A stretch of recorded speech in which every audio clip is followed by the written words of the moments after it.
Pemirsa, meski pemilu Amerika Serikat baru saja usai, namun proses transisi presiden terpilih Donald Trump telah dimulai. Sementara polling setelah pemilu sebuah lembaga Muslim Amerika Serikat menunjukkan eksodus suara Arab dan Muslim dari Partai Demokrat akibat ketidakpuasan atas kebijakan terkait perang di Gaza. Dan untuk laporan selengkapnya dan berita lainnya dari AS, kami bergabung dengan jurnalis VOA Valdia Baraputri di Washington DC.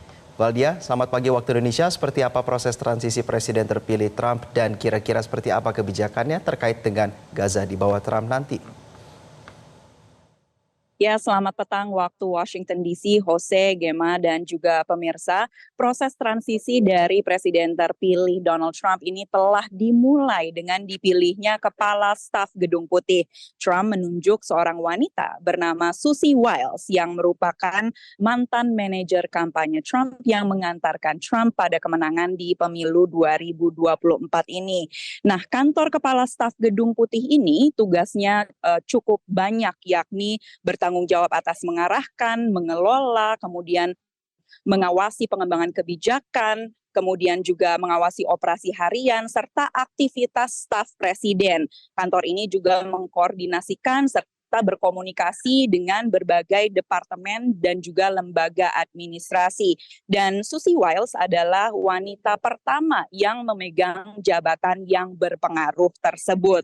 Nah, presiden terpilih ini memiliki masa transisi 75 hari semenjak terpilih, kemudian nanti dilantik pada tanggal 20 Januari 2025, dan Trump ini telah memberikan beberapa nama untuk mengisi tim di bawah kepemimpinannya nanti. Yang tadi barusan Anda lihat adalah Robert Kennedy Jr., seorang pendukung Trump yang merupakan mantan kandidat capres dari Partai Independen yang juga merupakan aktivis anti-vaksin yang akan dipilih untuk membuat, dalam tanda kutip, membuat Amerika sehat kembali. Selain itu, Trump juga menyebut nama Elon Musk yang lahir di Afrika Selatan dan merupakan pendukung vokal dari Donald Trump sebagai dalam tanda kutip Menteri Pemotongan Biaya Federal. CEO Tesla tersebut telah mengisyaratkan bahwa dia dapat menemukan triliunan dolar untuk dipotong dari APBN. Nah, terkait dengan masa transisi, pada minggu ini Biden juga telah memberikan pidatonya di Gedung Putih dengan menegaskan atau menekankan masa transisi yang damai serta juga menegaskan integritas dari sistem pemilu Amerika Serikat. Sementara itu terkait Gaza ini sebuah jajak pendapat dari lembaga Muslim di AS ini menyatakan bahwa kurang dari 50% pemilih Muslim mendukung Harris. Ini didapatkan dari polling yang dilakukan oleh Council on American Islamic Relations. Nah, di bawah 50% ini lebih kecil dari pendukung Muslim pada pemilu sebelumnya yang mendukung Biden di angka sekitar 65 sampai 70%, sehingga hal ini dianggap sebagai eksodus pemilih Muslim AS dari Partai Demokrat.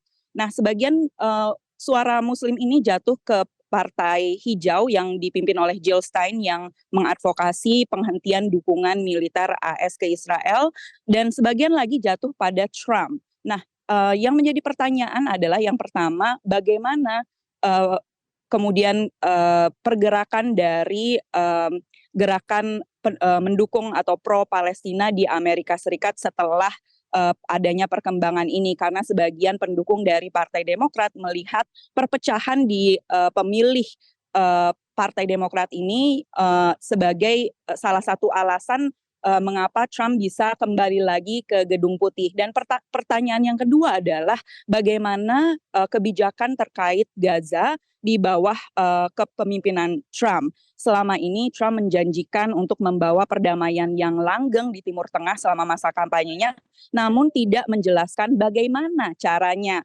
Nah, di samping itu sejarahnya Trump juga memiliki atau telah menunjukkan dukungan yang kuat kepada Israel. Selain itu, saat ini juga terdapat perkembangan pendekatan isolasionis dari Partai Republik, serta juga ada kecenderungan dari Trump yang juga tidak dapat diprediksi begitu, terlebih lagi terkait kebijakan atau pendekatan luar negeri.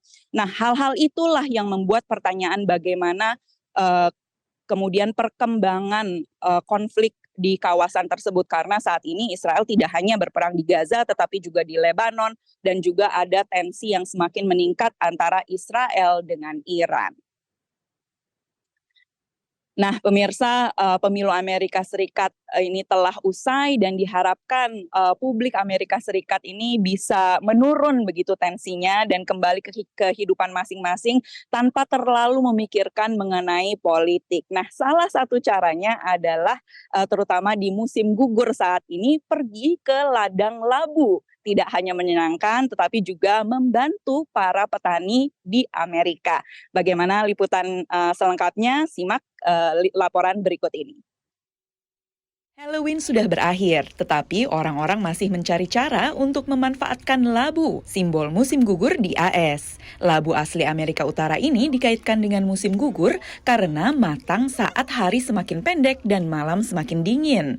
Dan bagi banyak orang, satu-satunya tempat untuk mendapatkannya adalah langsung dari sumbernya di ladang labu lokal. Di Rock Hill Orchard, sebuah perkebunan di Maryland, tepat di luar Washington, pemilik John dan Mary Fendrick mengatakan orang-orang bisa menghabiskan waktu berjam-jam untuk memilih labu yang sempurna. We look for ones that have big stems. So like that one, so there's kind of like different shapes. So this would be one style. Musim labu mania tahunan membantu petani tetap menjalankan bisnis. Rata-rata labu supermarket harganya antara 5 dan 7 dolar atau 75 sampai 100 ribuan rupiah. Tapi di ladangnya, Fendrick dapat menjual labu berukuran besar seharga sekitar 11 dolar atau lebih dari 150 ribu rupiah. Ada cara lain lagi bagi petani labu untuk menghasilkan uang. Ini adalah meriam labu. Dengan harga 6 dolar atau 90 ribu untuk sekali tembak dan 10 dolar atau 150 ribu untuk 2 kali tembak, senjata penghancur labu ini sangat populer di ladang labu. So what are you going to do now? I'm gonna shoot the pumpkin cannon. Are you excited about it? Yes. Kami tentu mencobanya juga. Dan kunjungan ke ladang labu tidak akan lengkap tanpa labirin ladang jagung. Pengunjung menghabiskan 11 dolar atau 165 ribu rupiah untuk masuk labirin dan dapat menghabiskan waktu hingga 45 menit untuk mencari pintu keluar. Nah, pemirsa, labu-labu yang didapatkan atau dibeli dari ladang labu ini nanti dibawa ke rumah bisa dimasak, dipanggang, atau dijadikan aksesori musim gugur sebelum masuk ke musim dingin di bulan Desember. Kembali ke studio di Jakarta. Baik, terima kasih atas informasi Anda, Valdia Baraputri, langsung dari Washington DC, Amerika Serikat. Selamat kembali bertugas, Valdia. Jelajahi cara baru mendapatkan informasi. Download Metro TV Extend sekarang.